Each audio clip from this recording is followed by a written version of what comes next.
Hi friends, ஐநர் துணையில் நாளைக்கு என்ன நடக்க போலாங்கிறத பார்க்கலாம். வாங்க வீடியோக்குள்ளே போகலாம். நம்ம சேனலை இன்னும் சப்ஸ்கிரைப் பண்ணாதவங்க சப்ஸ்கிரைப் பண்ணிக்கோங்க. நிலா அட்வைஸ் பண்ணிவிட்டு காலேஜ் ஸ்டாப்பில் கொண்டு போய் விட்டுட்டு நிலா ஸ்கூட்டியில் அவங்க வேலைக்கு போயிடுறாங்க. பல்லவன் அப்போ யோசிக்கிறா, ஆமாம்ல நம்ம அண்ணி சொன்னது எவ்வளோ கரெக்டு. அவங்க எவ்வளோ வசதியான வீட்டில் இருந்து வந்துட்டு நம்ம வீட்டில் எவ்வளவோ அட்ஜஸ்ட் பண்ணிகிட்டு இருக்காங்க. நம்ம அப்பா இவ்வளோ நாள் நம்மளை நல்லா தான் பார்த்துக்கிட்டாரு.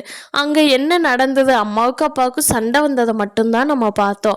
ஆனால் அவர் தான் அவங்கள வீட்டை விட்டு அனுப்பிட்டாங்கங்கிறது நமக்கு தெரியவே இல்லைல்ல. நம்ம அப்பாவை ரொம்ப வயசில் மூத்தவர் இப்படி பேசியிருக்கக்கூடாதுல்ல.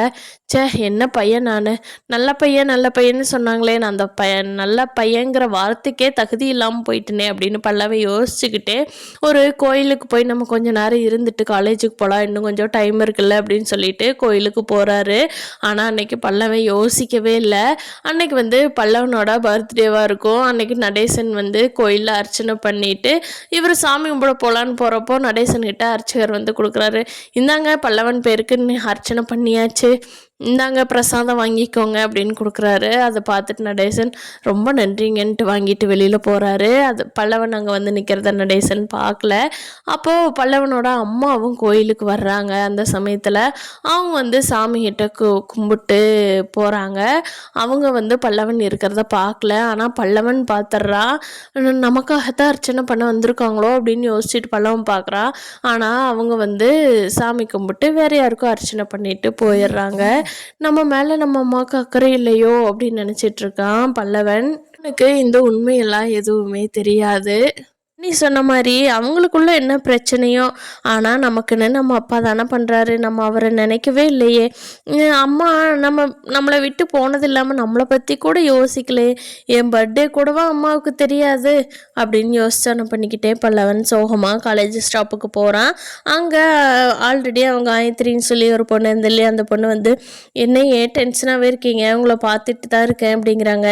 இல்லை அதெல்லாம் ஒன்றும் இல்லை, நான் கூல் ஆகிட்டேன், காலேஜ் போகலான்னு தான் வந்தேன் அப்படிங்கிறாங்க. சரி இப்போ போகலாம், காலேஜ் பஸ் வந்துருச்சு போகலான்னு சொல்லிட்டு பல்லவன் பொண்ணு கூட பேசல, கிளம்பி போயிட்டாரு. பல்லவனுக்கு நிலா ஒரு அம்மாவா அட்வைஸ் பண்ணினதுக்கப்புறம் லைட்டாக அவங்க அப்பாவை பற்றி ஓகே அப்படிங்கிற அளவுக்கு பல்லவன் வந்திருக்கா. இன்னும் அவங்க அம்மாவை பற்றின தகவலாம் தெரிஞ்சதுன்னா சுத்தமாக அவங்க அம்மாவை வெறுத்துட்டு நடேசனை மதிக்க ஆரம்பிச்சிருவான். அந்த உண்மை மட்டும் பல்லவனுக்கு தெரிஞ்சதுன்னா நடேசனோட காலில் விழுந்து பல்லவன் மன்னிப்பு கேட்பான். காலேஜுக்கு போயிட்டு வந்ததுக்கப்புறம் நடேசனும் நிலாவும் வீட்டுக்குள்ளே யாரும் இல்லைன்னு சொல்லிட்டு பேசிகிட்டு இருக்காங்க.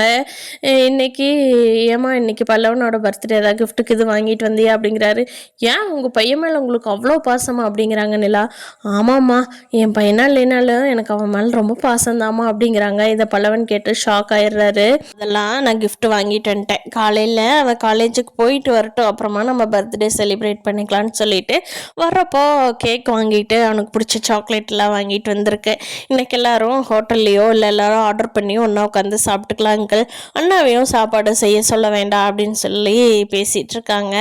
அப்போ பல்லவன், நமக்காக அண்ணி இதெல்லாம் பண்ணுறாங்களா, நம்ம மேலே எவ்வளோ பாசமாக இருக்காங்கல்ல அப்படின்னு நினச்சிட்டு இருக்காங்க. இப்போ நடேசன் சொல்கிறாரு நிலா கிட்ட, ஏமா மறந்தும் கூட உனக்கு என்ன கோவம் வந்தாலும் அவள் என் பையன் இல்லை அப்படிங்கிற விஷயத்த சொல்லிடாத, அவள் தான் கொண்டுட்டு விட்டுட்டு போயிட்டா, அவள் போயிட்டு போகிறா, பல்லவனுக்கு கடைசி வரைக்கும் அந்த விஷயமே தெரியக்கூடாதுமா அப்படிங்கிறாரு. அங்கிள் நான் கண்டிப்பாக சொல்ல மாட்டேன் அங்கிள், நான் சோழன்கிட்ட கூட இந்த விஷயத்த சொல்லவே இல்லை தெரியுமா அங்கிள். இது பல்லவனுக்கு தெரியறத விட எல்லாத்துக்கும் தெரிஞ்சாவே அது ஒரு மாதிரி வெளியில் காட்டிட்டாங்கன்னா என்ன பண்ணுறது, அவன் ரொம்ப வருத்தப்படுவான் இல்லையா. யாருக்குமே தெரியாது அங்கிள், பல்லவன் உங்கள் பையன்தான் ஓகேவா அப்படிங்கிறாங்க. சரிம்மா அப்படின்னு சொல்லிட்டு பாட்டு பாடிக்கிட்டு அவர் வெளியே போய் உட்காரலான்ட்டு போகிறாரு. அப்போ பல்லவன் அப்போ தான் காலேஜிலேருந்து வர்ற மாதிரி கொஞ்சம் வேகமாக போய் வெளியிலேருந்து நடந்து வர்றான். இப்போ எல்லாருமே வேலைக்கு போனவங்க சேரன் சோழன் பாண்டியன் எல்லாருமே வந்துட்டாங்க. சோழன் பாண்டியன் எல்லாருமே ஒரு கிஃப்ட் வாங்கிட்டு வர்றாங்க. நைட்டு கேக் கட் பண்ணலாம் அப்படின்னு சொல்லிட்டு கேக் எடுத்து வச்சு எல்லாரும் நிற்கிறப்போ பல்லவன் வேகமாக நடேசனோட காலில் விழுந்துடுறா. அப்பா எனக்கு உண்மையே தெரியாதுன்னு நினச்சிட்டு இருக்கீங்கல்ல, நீங்கள் என் அப்பா இல்லையில, நீ தத்தெடுத்து இவ்வளோ நல்லா பார்த்துக்கிட்டீங்கல்ல, உங்களை போயா வாயா சித்திரியான்னு கேட்டுச்சனே, என்னை மன்னிச்சிருங்கப்பா அப்படின்னு சொல்லி பல்லவன் அவரோட காலை பிடிச்சிட்டு அழுகிறான். எல்லாரும் சுற்றி நின்னவங்க சேரன் நிலாவுக்கு தான் ஆல்ரெடி உண்மை தெரியுமே, சோழனும் பாண்டியனும் ஆச்சரியமாக பார்த்துட்ருக்காங்க. நீங்களும் அன்னையும் பேசிகிட்டு இருந்ததை நான் கேட்டுட்டேன், நீங்கள் காலையில் வந்து எனக்கு அர்ச்சனை பண்ணினீங்கல்ல, நீங்கள் எனக்கு அப்பா இல்லைனாலும் நீங்கள் தான் எனக்கு அப்பா, என்னை மன்னிச்சிருங்க அண்ணி, தயவு செஞ்சு என்னை மன்னிச்சிருங்க எல்லாருமே அப்படின்னு சொல்லி பல்லவன் எல்லாத்து முன்னாடியும் மன்னிப்பு கேட்குறான். படாதீங்க, நான் இந்த வீட்டை விட்டு எப்பவும் போக மாட்டேன், நான் இந்த வீட்டோட கடைக்குட்டியாகவே தான் இருப்பேன், நீங்கள் எப்போ எனக்கு அண்ணி தான், இவங்க அண்ணன் தான், நான் அதை வேறுபடுத்திக்கவே மாட்டேன், எங்கள் அம்மா இடையில தானே வந்தாங்க, எனக்கு அவங்க இல்லை, அப்பா தான் நடேசன் இருக்கார்ல அப்படின்னு சொல்லிட்டு அவனே ஸ்போர்ட்டிவாக எடுத்துக்கிட்டான். எல்லாரும் நிம்மதியாக நைட் டின்னர் சாப்பிட்றாங்க. இந்த உண்மையெல்லாம் தெரிஞ்சு பல்லவன் இப்படியெல்லாம் ஏற்றுக்கிட்டான்னா ரொம்ப சந்தோஷமாக இருக்கும். நீங்கள் என்ன நினைக்கிறீங்கிறத கீழே கமெண்ட் பண்ணுங்கள். இந்த வீடியோ பிடிச்சிருந்தா லைக் பண்ணிக்கோங்க. தேங்க்யூ.